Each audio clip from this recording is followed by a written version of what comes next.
এবং আমাদের জন্য আল্লাহ নবী সাল্লাল্লাহু আলাইহি সাল্লাম জীবনের প্রতিটা সেকেন্ড তিনি আমাদের জন্য বলে গেছেন, আনা লাকুম মিসলাল ওয়ালিদ ওয়া আল্লিমুকুম কুল্লা শাই। নবীজি বলেন, শুনো, আমি তোমাদের পিতার মতো, আমি তোমাদেরকে সব কিছু শিখিয়ে যাব। আবু দাউদ শরীফের হাদিস। বলছে উম্মত, আমি একটা সুতা, একটা বিন্দু ছেড়ে দেব, সব বলে যাব, সব বলে যাব। জুতাটা কেমনে পাও দিবা আমি বলে যাব, দেখা গেছে। বাথরুমে কেমনে ঢুকবা, কয়টা ঢিলা লইবা, পেশাব করে একটু অপেক্ষা করবা, পানি ব্যবহার করবা কেমনে, আমি রাসূল সাল্লাল্লাহু আলাইহি সাল্লাম বলেন, আমি রাসূল, তাও বলে গেল। এত নিখুঁত, এত সুন্দর, এত চমৎকার ভাবে জীবনের প্রতি সেকেন্ড যিনি সাজায়া গেছেন, বলে গেছেন, তৈরি করে দিয়ে গেছেন। আহা, সেই উম্মত আজ কি পরিমাণ দিশেহারা, কি পরিমাণ দিশে। ঘরকে ঘর, বাড়িকে বাড়ি মুসলমানের কত রং, কত ঢং, কত ফ্যাশন, কত রুচি, কত পছন্দ, কত কিছু এক একজনের। ঘর পরিবার দেখলে, চাল চলন দেখলে ভিন্ন ভিন্ন। মুসলমানের 100 জন ছেলে একটি মহল্লায় একসাথে দাঁড় করাইলে 100 জনেরই ভিন্ন ভিন্ন রুচি, ভিন্ন ভিন্ন চুল, ভিন্ন ভিন্ন জামা, ভিন্ন ভিন্ন স্টাইল, ভিন্ন ভিন্ন রুচি পছন্দ। এমন হলো কেন? এমন হলো। অথচ আমরা কিতাবে পড়ছি, আল্লাহ নবী সাল্লাল্লাহু আলাইহি ওয়াসাল্লাম যখন সাহাবাদের সাথে বসতেন, তো নতুন কেউ যদি আসতো মদিনায়, নবীজির তালাশে, নতুন দূরের থেকে কেউ, তখন সে আয়েশা জিজ্ঞেস করতে হইতো, মান মিনকুম ফিকুম মুহাম্মদ, তোমাদের মধ্যে মুহাম্মদ কোনজন? জিজ্ঞেস করতে। সাহাবীরা বলে দিতেন, হুয়া ফিনা মুহাম্মদ, তিনি আমাদের মধ্যে মুহাম্মদ। অর্থাৎ চুল, চেহারা, লেবাস এতটা একরকম যে চিনতে কষ্ট হইত। নতুন মানুষ। নবীজি সাল্লাল্লাহু আলাইহি সাল্লাম যখন মক্কা থেকে মদিনায় হিজরত করে আসছেন, প্রথম যেদিন মদিনায় ঢুকছেন, সেদিন আবু বকর সিদ্দিক তো নবীজি সাল্লাল্লাহু আলাইহি সাল্লামের সাথে ছিল। তো এই দুইজনে দুইটা খেজুর গাছের নিচে বসছে। তো নতুন যত লোক আসছে সাক্ষাতের জন্য, কেউ আয়েশা নবীজির সাথে মুসাফা করছে, কেউ আবু বকর সিদ্দিকের সাথে মুসাফা করে, আর ফেসলে গিয়ে গেছে সবাই। তো যারা নবীজিকে আগে সরাসরি দেখছে হজ্জের সময় মক্কায়, এরকম লোক হলো সর্বোচ্চ 72 থেকে 74 জন। ওই যা বায়াতে আকাবার সময় যান, বাকিরা তো দেখে নাই। তো আইসে তো এখন হাজার হাজার লোক, বাচ্চা কাচ্চা, জোয়ান, বুড়া। এখন ওই এরা সবাই একজন আরেকজনের জিগায় কোনজন। মুসাফা তো করলাম, হাত তো মিলাইছি, কিন্তু মুহাম্মদ কোনজন চিনতেছে না। কে মুহাম্মদ, কে আবু বকর বুঝতেছে না। কিতাবে আমি নিজে পড়ছি, হযরত আবু বকর সিদ্দিক রাদিয়াল্লাহু তাআলা এটা বুঝতে পারছে যে লোকদের মধ্যে কানাঘুষা করতেছে বারবার। তো তিনি উঠে আল্লাহ নবী সাল্লাল্লাহু আলাইহি সাল্লামের মাথা মুবারকের মধ্যে একটা রুমাল বা কাপড় কিছু একটা দিয়া দিছে। এইবার সবাই বুঝতে পারছে ইনি মুহাম্মদুর রাসূলুল্লাহ। ভিন্নভাবে একটু আলাদা করে দিছে, নয়তো চিনতেছে না।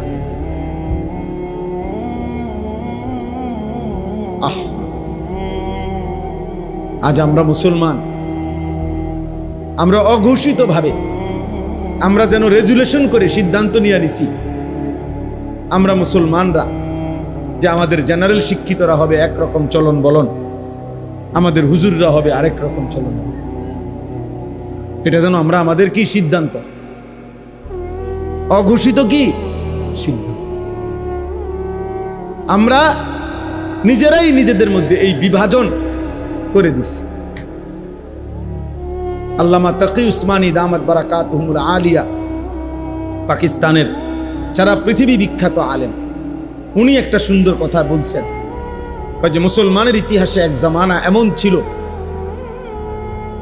একই জামিয়া, একই শিক্ষা প্রতিষ্ঠান, ইউনিভার্সিটি, মুসলমানদের ছিল, যেখান থেকে যিনি হাদিস পড়াইতেন মুহাদ্দিস, আর যিনি জ্যোতির্বিজ্ঞান মানে মহাকাশ গবেষণা করতেন বিজ্ঞানী, মুসলিম বিজ্ঞানী, তো একই ইউনিভার্সিটিতে যখন নামাজের ওয়াক্ত হইতো, জামিয়া একই শিক্ষা প্রতিষ্ঠানে, তো দুইজনই দুইজনের কর্মস্থল থেকে যখন বের হয়ে মসজিদের দিকে যাইতেন, উনি বলছেন আল্লাহর কসম মানুষ চিনত না যে কে মুহাদ্দিস কে বিজ্ঞানী,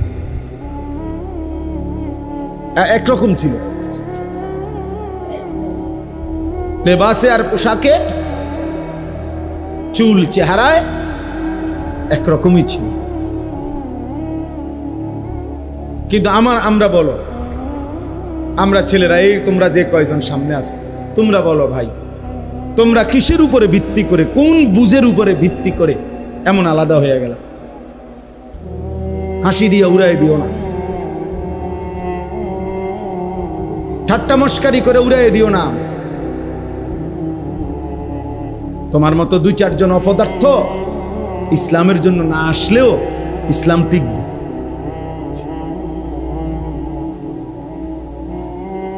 হ্যাঁ, ইয়া আইয়ুহাল্লাযীনা আমানু মান ইয়ারতাদ্দা মিনকুম আন দীনিহি ফাসাউফা ইয়াতিল্লাহু বিকওমিন, আল্লাহ বলেন তোমরা হে ঈমানদার, তোমরা যে বা যারা আমার দিন থেকে যদি মুরতাদ হয়ে যাও, মুরতাদ পরিত্যাগ করো, কোনো অসুবিধা নাই, আমি নতুন মানুষ নতুন জাতি নিয়ে আসবো। কোরআন শরীফের আয়াত। তোমার মতো আঙ্গাল কাঙ্গালের লেগে আমার দিন আটকাবে না। আমার দিন, আমার বন্দিগি, আমার সেজদার জন্য যে পরিমাণ লোক দরকার ওইটা আমি রাখবই জন্য। কোরআন শরীফ আছে, আল্লাহ বলছে ইনশা ইউযহিবকুম ওয়া ইয়াতি বিখালকিন জাদীদ। আল্লাহ বলেন আল্লাহ চাইলে তোমাকে সরিয়ে দেবে আর তোমার জায়গায় নতুন জাতি নিয়ে আসবে। ওমা যালিকা আলাল্লাহি বিআজিজ, আর আল্লাহর জন্য এটা কঠিন নয়। কঠিন বলেন চাচা, কঠিন এটা? তাইলে কত সময় কত মানুষ ষড়যন্ত্র করে, সারা পৃথিবীতে করে, আমাদের দেশেও করে। হুজুররা এইভাবে এই সিস্টেমে দমায় লাগবে, মাদ্রাসা এইভাবে সিস্টেমে দমায় লাগবে। পৃথিবীতে পণ্যের দাম কমে, মনে করেন 100 টাকা দাম ছিল, এটার দাম কমান হলে 90 টাকা হয়। 88,000, কালকে জিজ্ঞাসা করছি রডের টন, তো 88,000 টাকা ছিল, তো এখন কমছে 83,000 টাকা, না জানি 83,500 টাকা হয়েছে। তো এটা কমে 5,000, কিন্তু একটা পণ্য দাম ছিল 2,000, এটা হয়ে গেছে 100 টাকা। এমন হয়? এমন হয়েছে পরিকল্পিতভাবে। কওমি মাদ্রাসার হুজুররা, কওমি মাদ্রাসার দিনদার তালেব ইলমের জন্য বছরের পর বছর চামড়া উঠাইতো কোরবানির সময়। এই চামড়াটা 2,200 টাকা বিক্রি করতো এক একটা। পরিকল্পিতভাবে, ইচ্ছা করে, ষড়যন্ত্র করে জালেম এবং তার দোসররা এটা সিদ্ধান্ত নিয়ে পরিকল্পিতভাবে এটারে 100 টাকা বানাইলেছে। এটার দাম হয়ে গেছে, মানে চামড়া যেন কোনো কিছুই না, এটা হালাইয়া দিতে পারে, এটা হালাইয়া দাও, এটা কিচ্ছু না। উদ্দেশ্য হলো এভাবে 2-4-5 বছর পরে টাকার অভাবে, পয়সার অভাবে, খাদ্যের অভাবে কওমি মাদ্রাসাগুলো কি হয়ে যাবে? বন্ধ হয়ে যাবে। আসমানওয়ালা বলে না, তুমি যাইবা গা, কওমি মাদ্রাসা থাকবে, তোমারে বাগাই দেবো খুব সময়ে, যে কোনো টাইমে। এজন্য কওমি মাদ্রাসা বন্ধ হয় নাই, উলামায়ে কেরামও হারায়া যায় নাই, এটাই বাস্তব। এজন্য আমার তোমার কারো জন্য আল্লাহর দিন আটকাবে না, আল্লাহর দিন আটকাবে না। এটা জরুরি বিষয় বাবা, আমরা যদি এটা বুঝি ভালো হবে। একজন ছেলেই বুঝছেন, একজন বাবাই বুঝছেন, তাহলে অতএব এটা বলতেছিলাম, আল্লাহ তাআলা বলেন আমরা মুমিন, হে ঈমানদার, আল্লাহ বলেন তোমার জীবনের সব কিছু আমি আল্লাহ ঠিক করে দিছি। ইন্না হাদাইনাহুস সাবিলা, চলার পথ, জীবনের গতি আমি আল্লাহ তাআলা নির্ধারণ করে দিয়েছি। সাবিল মানে রাস্তা, আমি বলে দিয়েছি রাস্তা। আলো কোনটা, অন্ধকার কোনটা, ওটাও ওটাও মোবাইলের ছবি উঠাও, মোবাইলের ছবি বেটকায় বেউকুফে, ওরা হাসে, তো নিজেই ছবি উঠাইতেছে, আবার নিজে হাসে, আবার মাথা টুফিও আছে। অপদার্থ কাহাকে বলে বুঝেন? মানে আমার মতে আমি ব্যস্ত, আমার রঙে আমি ব্যস্ত, আমার আর নতুন করে কিছু জানারও নাই, নতুন করে কিছু শিখারও নাই। আমি যা বুঝি তাই তো, আমার বুঝে তো থুইয়ার জায়গা নাই। হুজুরের তো বুঝলাম কোন সময়। এই হলো ছেলেদের হালাত। তো প্রায় এই জন্য বলি আমি যে মানে প্রত্যেক বড় মোবাইলওয়ালা যার হাতে একটা মোবাইল আছে, বড় এই মোবাইলেরই, সেইতেই একজন সাংবাদিক, সেইতেই একজন বুদ্ধিজীবী। বাংলাদেশে যদি মনে করেন 5 কোটি মানুষের হাতে একটা বড় মোবাইল থাকে, 5 কোটি বুদ্ধিজীবী, 5 কোটি সাংবাদিক, এবং এই 5 কোটি মোবাইলওয়ালা দেশবাসীকে বুদ্ধি দিতে আছে, এভাবে করেন, ওইটা করেন, এখন এটা করা উচিত, এখন ওইটা করা উচিত। আর তোমার কি উচিত? আমার উচিত মোবাইল টিপা, বাকিদের উচিত আমি যে বুদ্ধি দেয় ওইটা করা। বুঝেন নাই কথা? বাকিরা আমার বুদ্ধিতে কাজ করবেন আর আমি শুধু মোবাইল টিপ। আফসোসের এই কয়েকদিন আগের ওই যে ওই যে নোয়াখালীতে যে প্রবাসী লোকটার 7 জন পরিবারের সদস্য যে মারা গেল, মাইক্রোটা যে পড়ে গেছে পানিতে, শুনছেন না? এটা একই পরিবারের বেচারার, সব শেষ। তার আমি সাক্ষাৎকার দেখছি, সে আফসুস করে চোখের পানি ফেলা বলছে, কয় যে কত শত শত মানুষের আমি চিল্লাইয়া কাঁদছি, ডাকছি, সবাই সবাই ভিডিও করে, সবাই ছবি উঠায়, কিন্তু আমারে কেউ, আমার এই বাঁচাইবার জন্য কেউ চেষ্টা বলে নাই। এটা ওই বলছে কি পরিমাণ বদনসিব এই জাতি, কি পরিমাণ বদনসিব। বেচারা কাঁদতে কাঁদতে এটা বলছে যে আমার মানুষগুলো এভাবে মারা যাইতেছে, ওরা সবাই ভিডিও করতেছে।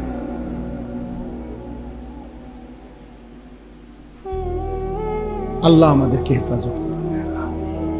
মাইলস্টোনের খবরের সময় আসছে না যে আপনার পানির বোতলের দাম দিয়ে লাগছে 600 টাকা। কত বড় জালেম, কত বড় নিকৃষ্ট জানোয়ার, মানুষরূপী জানোয়ার, কত বড় নিকৃষ্ট বলে। রিক্সা ভাড়া ডাবল নেও না, অগ্নিদগ্ধ ছেলেটারে উঠাইতেও চায় না, ভাড়া দিব কে? তুই মরে গেলে আমার কি, আমার ভাড়া দরকার। সাফ কথা বেটা, আমি এই সিদ্ধান্ত নিয়েই বয়ান করি। কতজন আমারে বুঝায়, বলেও আমারে হুজুর আপনি যেই দমকান অন্য, আমি সিদ্ধান্ত নিয়েই বলি যে ছেড়ে দেওয়ার বোন আমি দেব না। একটা ছেলে কেউ না শুনুক, একজন শুনুক, অসুবিধা। আমি কেউ ভোটে দাঁড়াইতাম না, আমি জনপ্রিয়তা দিয়ে করবো কি? কথা বলেন, অনেক মানুষ দিয়ে আমি করবো কি? আমি তো ইলেকশন করতাম না, আমার কাছে অনেকে যোগাযোগ করছে, আমি বলছি না আমার এই সময় আমি আসি, কামে আসি, আমি দিনই কাজ তো, হ্যাঁ আমি দিনই কাজই করি, আমি চিরা খাই না, দিনই কাজই করতেছি। আপনি যদি ওই দিন একজনকে বলছি তো ভাই আপনি আমার সাথে 3 দিন আমার লগে থাকবেন, আমার খরচে থাকবেন, আমার গাড়িতে থাকবেন, 3 দিনে আমার যদি আপনি 1 ঘন্টা সময় অবসর দেখেন যে এই টাইমটা আমি ফাও গপ মারিয়ে, তাইলে আপনি এই ফাঁকে আমার মার্কাটা ঢুকাবেন। হ্যাঁ আপনি নমিনেশনটা আমারে ওই সময় দিবেন, ওই ঘন্টায় দিবেন, যে এই মার্কাটা আপনি দিছি এন দিয়া দেখছি যে আপনার হুজুর 3:30 থেকে 4টা এই টাইমটা আপনার কি আছে, অবসর আছে। কিছু সময় তো আমাকে ঘুমাইতে হবে না নাকি? এটা আমার কাজেরই তো অংশ। কিছু সময় আমাকে নাস্তা করতে হবে, এটা তো আমার কাজেরই কি অংশ। ফাও নষ্ট করতেছি বেহুদা, এটা আপনি আমাতে বের করে নেন, 3 দিন না 10 জন 1 মাস থাকেন, আলহামদুলিল্লাহ। এজন্য প্রিয় ভাই, আল্লাহ তাআলা বলেন যে মুমিন হে ঈমানদার, আমি আল্লাহ তাআলা তোমাদেরকে বলে দিচ্ছি, প্রত্যেক মানুষের দিলে আগ্রহ, মহব্বত, ভালোবাসা, কোনো জিনিসের প্রতি অন্তরের টান, এটা আল্লাহ প্রদত্ত, এটা একটা ফিতরাত। সৃষ্টিগতভাবেই, স্বভাবগতভাবেই মানুষ কারো না কারো প্রতি আকর্ষণ অনুভব করে, হৃদয়ের টান অনুভব করে, মহব্বত, ভালোবাসা মানুষের অন্তরে আল্লাহ প্রদত্ত। তো আল্লাহ তাআলা এখানে বলছেন যে হে আমার মুমিন বান্দা, ইন্নামা ওয়ালিয়ুকুম, নিশ্চয়ই তোমাদের বন্ধু, ভালোবাসার পাত্র, প্রিয়জন, তোমার হৃদয়ের ঠাঁই হবে, ভালোবাসার পাত্র হবে, তোমার বন্ধু হবে কে? 1 নম্বরে আল্লাহ। কে? আল্লাহ। ইন্নামা ওয়ালিয়ুকুমুল্লাহ। আল্লাহ বলেন মুমিন তোমার প্রথম বন্ধু হবে আল্লাহ। কে? আল্লাহ। ওয়াল্লাযীনা আমানু আশাদ্দু হুব্বাল লিল্লাহ। আল্লাহ বলে যারা মুমিন, যারা ঈমানদার, তাদের সবচেয়ে বেশি ভালোবাসা আল্লাহর জন্যে। কার জন্যে? আল্লাহ বলেন জমিনে আমি এমন বান্দা সর্বদাই রাখবো, ফাসাউফা ইয়াতিল্লাহু বিকাউমিন ইউহিব্বুহুম ওয়া ইউহিব্বুনা। এমন বান্দা আমার জমিনে থাকবেই যারা আমি আল্লাহকে ভালোবাসে, আমিও যাদেরকে ভালোবাসি। ইউহিব্বুহুম ওয়া ইউহিব্বুনা। আল্লাহ বলে বান্দা তুমি যদি আমাকে নাও, ভালোবাসো, কোনো অসুবিধা নাই, মনে রেখো আমার জমিনে এমন বান্দা ছিল, আছে, থাকবে যারা আমাকে ভালোবাসে, আমিও যাদেরকে ভালোবাসি। বান্দা বলবে জমিন থেকে আল্লাহ আমি আপনাকে ভালোবাসি, আর শাজিমের মালিক আল্লাহ বলবে বান্দা আমিও তো তোকে ভালোবাসি। রাদিয়াতাম মারদিয়া। ইয়া আইয়াতুহান নাফসুল মুতমাইন্নাহ ইরজিই ইলা রাব্বিক রাদিয়াতাম মারদিয়া। আল্লাহ একটা পর্যায়ে মুমিন ঈমানদারের উপরে যখন আল্লাহ খুশি হয়ে যায়, তো আল্লাহ নিজেই ডাক দেয়, হে আমার প্রিয় আত্মা, হে আমার প্রশান্ত আত্মা মুমিন, ইরজিই ইলা রাব্বিক, তুমি আমি রবের কাছে এসে পড়ো, আইসা পড়ো বান্দা, ফিরে আসো তুমি আমার কাছে। আজরাইল মালাকুল মউত পাঠাচ্ছি, যাও তুমি আইসা পড়ো, তার হাতে ধরা দিয়ে মৃত্যু গ্রহণ করে। তো বান্দা যেন, মুমিন প্রিয় বান্দা যেন বলে আল্লাহ আমি কি আপনার কাছে তাহলে চলেই যাব, দুনিয়াতে বুঝি আর থাকবো না? তো আল্লাহ বলে রাদিয়াতাম মারদিয়া, কেন থাকবা? আমিও তো তোমার উপরে রাজি, তুমিও তো আমার উপরে রাজি, আর থাকবা কেন? আইসাই পড়ো, মাকসাদ তো অর্জন হয়েই গেছে।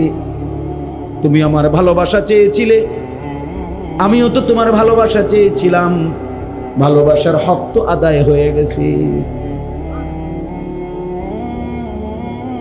रादियतम मर्दिया, हम यहाँ से तुम वहाँ से, दोनों जानिब से इशारा हुआ। আমি এখান থেকে, তিনি ওইখান থেকে, দুই দিক থেকেই ইশারা হয়েছে, দুইজন দুইজনকে ভালোবাসে। আমার শায়েখ আল্লামা মুফতি মুশতাকুন নবী কাসিম হুজুর বলে একটা পর্যায়ে যেন এমন হয় আল্লাহ যেন বলে বান্দা তুমি আর আমি, আমি আর তুমি, তুমি আর আমি, আমি আর তুমি।